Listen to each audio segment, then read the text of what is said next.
আসসালামু আলাইকুম। ফল খাওয়া আমাদের স্বাস্থ্যের জন্য অত্যন্ত উপকারী।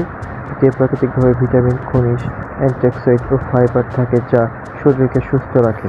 ফল খাওয়ার উপকারিতা: রোগ প্রতিরোধ ক্ষমতা বাড়ায়। ফলের ভিটামিন সি ও অ্যান্টিঅক্সিডেন্ট রোগ প্রতিরোধ শক্তি বাড়ায়, হজম শক্তি উন্নত করে।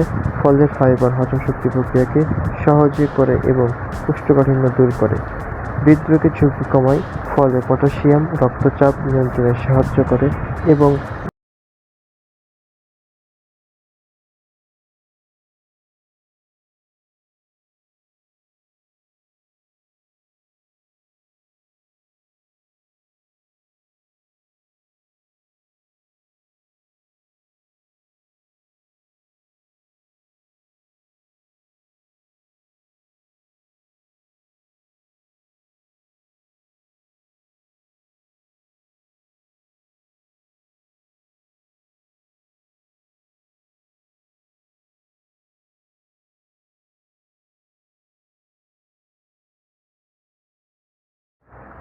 তাই আমাদের নিয়মিত বিভিন্ন ধরনের ফল খেলে শরীর ও মন উভয় সুস্থ থাকে।